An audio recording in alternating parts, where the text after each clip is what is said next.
crucifica-o, crucifica-o. Estas são as palavras que o povo que estava ao redor de Jesus dizia: crucifica-o. Aqueles mesmo, que celebramos no domingo de Ramos, chamava, viva o Rei dos Judeus, viva aquele que veio ao encontro do seu povo, aquele que foi escolhido por Deus para fazer com que este povo voltasse novamente ao encontro do Senhor. Este mesmo povo que diz: crucifica-o, crucifica-o. A cruz para nós, meus irmãos, ela tem uma imagem muito importante para a nossa caminhada cristã. Poderíamos ser ousados em dizer que ela pode ser até mais importante do que a ressurreição. Afinal, sem a cruz, talvez não haveria ressurreição. Sem que passássemos pelo Calvário, sem que Cristo tivesse passado pelo Calvário, talvez nós não poderíamos dizer que teríamos a vida eterna. Cristo mostrou para nós o caminho da cruz, para nos dizer que ali está a nossa caminhada cristã. Ali está o início e ali está o final. Porque morremos para este mundo, morremos para o pecado, e a partir desta morte, nós encontramos a vida eterna. A partir da cruz, da morte de cruz, Jesus ressuscitou. Então, ao longo de toda a caminhada terrena de Jesus, Ele buscou nos dizer este caminho do despojamento, caminho do deixar de olhar para si e olhar para Deus novamente, caminho de deixar o egoísmo para voltar a uma vivência do amor fraterno. E quando, meus irmãos, olhamos para esta vivência em nossa vida, poderíamos dizer que sim, é uma cruz, porque deixar-se de satisfazer os seus desejos, por vezes, é muito difícil, muito, mas muito difícil. Causa-nos, meus irmãos, entristecimento, quando olhamos cristãos e cristãs que odeiam a cruz, que desprezam a cruz. Certa vez, alguém me disse, que foi levar uma cruz para fazer um suporte, e ele foi numa marcenaria, e ali o sujeito dizia, eu odeio a cruz, e é cristão, tem a Bíblia em casa, conhece a palavra, conhece o próprio Cristo, mas ele mesmo dizia, batia no peito e dizia, eu odeio a cruz. Se o próprio Cristo passou pela cruz, consequentemente, ele odeia o próprio Cristo. Isto é alguém que diz com as palavras, Mas poderíamos enxergar aquilo que está além das palavras, que é propriamente na vivência humana, na nossa vivência de cristãos e cristãs.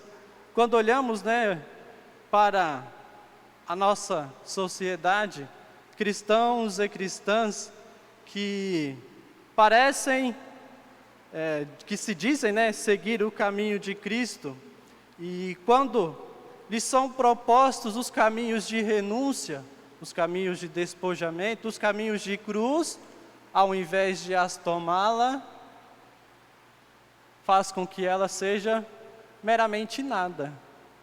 Ao invés do testemunho, vão se tornando contra-testemunho, e vamos esquecendo, aquelas palavras de Jesus, que Ele vai dizer no Evangelho de Marcos, no Evangelho de Mateus, no Evangelho de Lucas: quem quer me seguir, tome a sua cruz e me siga. Paulo, na primeira carta aos Coríntios, no capítulo 21, do verso 22 ao 25, vai nos dizer: Os judeus pedem sinais e os gregos andam em busca de sabedoria. Nós, porém, anunciamos Cristo crucificado, que para os judeus é escândalo, para os gentios é loucura, mas para aqueles que são chamados, tanto judeus como gregos, é Cristo, poder de Deus e sabedoria de Deus. Pois o que é loucura de Deus é mais sábio do que os homens, e o que é fraqueza de Deus é mais forte do que os homens. Às vezes é tão difícil compreender essas palavras de Paulo, né? Loucura, escândalo. E quando, meus irmãos, nós vamos olhando homens e mulheres que vivem e já viveram, ou quando nós sentimos isso em nossa carne, na nossa vida, nós vamos percebendo a profundidade destas palavras. Quando o homem e a mulher, no seu casamento, lutam para viver a sua união, ali vemos a profundidade destas palavras, o escândalo, que é o segmento do crucificado, o segmento do próprio Cristo. Quando nós olhamos os sumos sacerdotes, né, dizendo: se soltas este homem, não és amigo de César. Todo aquele que se faz rei, declara-se contra César. Não temos outro rei senão César. Uai, afinal, os judeus eram totalmente contra os romanos. Até diz aqui no Evangelho, né, que eles não entravam no lugar para eles não se sujarem, né, porque era tempo de purificação e eles teriam que se purificar novamente. Então eles não se misturavam com os romanos, né, com o Império Romano. E logo após, no momento de inflamação, vão dizer estas palavras, contradizendo aquilo que se dizia ser a sua vivência. Eles que conhecem a palavra, eles que são chamados homens da palavra, sumos sacerdotes, doutores da lei, como que eles se contradizem de uma forma tão tremenda? Poderíamos dizer, né, que é uma blasfêmia muito forte. Para os judeus, isso é uma blasfêmia muito forte. Trocar a Deus por outros deuses. Não temos outro rei senão César. Uai, que Deus é esse que eles estão vivendo, né? A quem eles estão servindo realmente?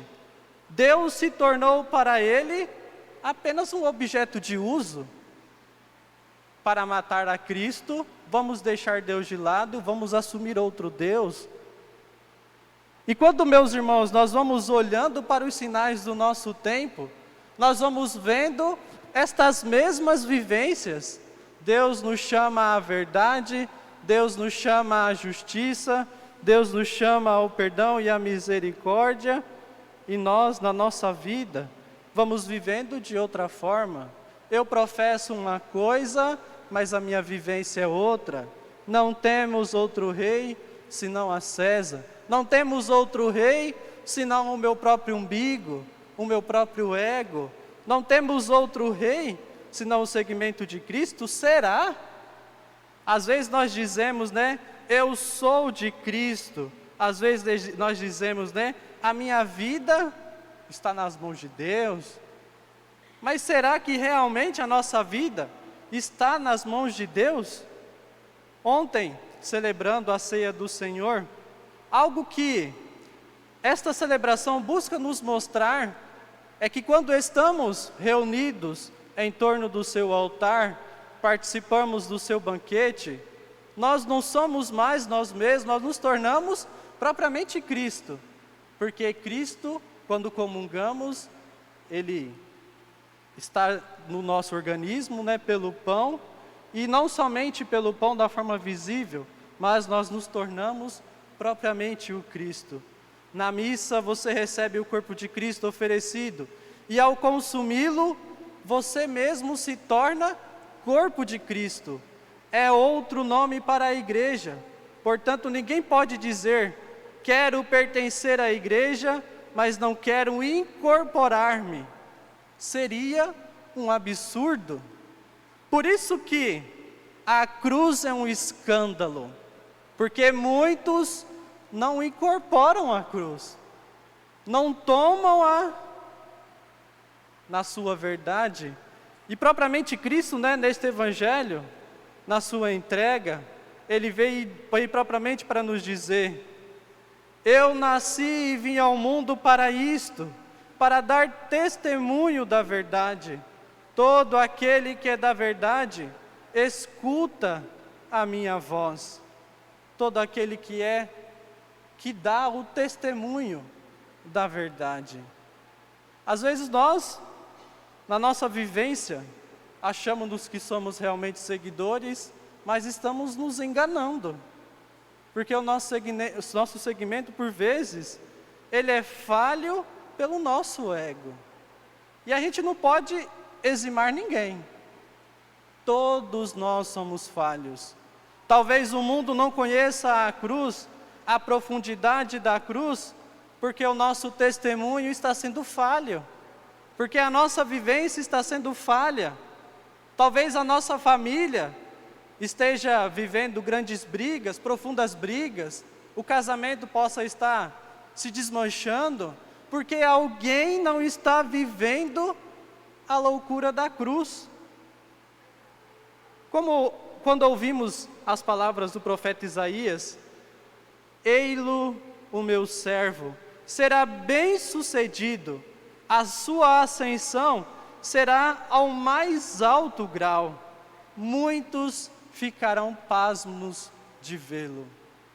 Parece um paradoxo, Será alto, mas ficarão pasmos. O profeta Isaías já descrevia, já de antemão, há muitos séculos anteriores, esta loucura da cruz. Aquilo que é loucura, que dá essa vivência de ficar pasmo, é por ela que será o momento mais sublime da nossa vida, da nossa humanidade, da nossa vivência de filhos e filhas de Deus, porque por ela nós encontraremos e vivenciaremos o reino prometido, desde os tempos de Abraão, que dizia-nos, este povo será um povo numeroso, no qual o conduzirei para a terra prometida. Esta é a terra que o Senhor está a nos propor. Diante dele os reis se manterão em silêncio. Será que nós conseguimos nos manter em silêncio diante do Rei, diante de Deus, diante do Cristo, diante da cruz? Ou ela causa-nos mais amedrontamento, mais desconfiança, mais medo e mais desejo de fuga do Senhor? Quando vamos ouvindo a descrição do servo que se entrega, mas este servo que é elevado, nós já vemos esta contemplação da vivência de Cristo, já vemos o caminho no qual o Senhor está nos propondo, para que realmente nos tornemos os seguidores de Jesus. Que nós, meus irmãos, digamos como o Salmo de hoje, o Salmo 30, ó Pai, em Tuas mãos eu entrego o meu espírito. Senhor, eu ponho em vós minha esperança. Em vossas mãos eu entrego o meu espírito. Vós, porém, ó meu Senhor, eu me confio e afirmo que só vós sois o meu Deus. Fortalecei os corações, tende coragem, todos vós que ao Senhor confiais. Se o Senhor que morre na cruz, Ele não vai nos mostrar esta vivência para que no caminho nós caiamos e não encontremos vida. É necessário que nós confiemos nele. Se Ele nos chama, Ele nos dará tudo para que neste caminho nós sejamos fortes, para que neste caminho não desistamos, mas é preciso deixar-se guiar pelo Senhor. As vozes do mundo certamente irão nos dizer, como os sumos sacerdotes, como este povo chamando para crucificar, para trocar a Deus por outro, né? Este não, mas Barrabás. As vozes do mundo certamente nos tentarão tirar, mas como nos lembra a segunda leitura de hoje da carta aos Hebreus, temos um sumo sacerdote eminente que entrou no céu, Jesus, o Filho de Deus. Por isso, permaneçamos firmes na fé que professamos. Se temos aquele que nos garante a vitória na cruz, por que não confiar? Por que não deixar-se levar, deixar-se conduzir por aquele que viveu, que sofreu, que morreu, mas que viveu, que vive, eternamente. Cristo está a nos mostrar e chama-nos, meus irmãos e irmãs, a já vivermos esta loucura da cruz na nossa vida diária, na nossa vida em família, na nossa vida, no nosso trabalho, na nossa vida cotidiana, assumindo esta responsabilidade, esta vivência de filhos e filhas, de testemunhas da verdade, dos embaixadores de Cristo, dos imitadores do Senhor. As palavras de Jesus, aqui não é o meu reino é estar no céu. Do mesmo modo, meus irmãos, aqui não é o nosso reino é estar no encontro com o Senhor. Busquemos ao Senhor, porque Ele está nos dando e nos propondo todo o caminho. Ó Pai, em Tuas mãos eu entrego o meu espírito. Louvado seja nosso Senhor Jesus Cristo.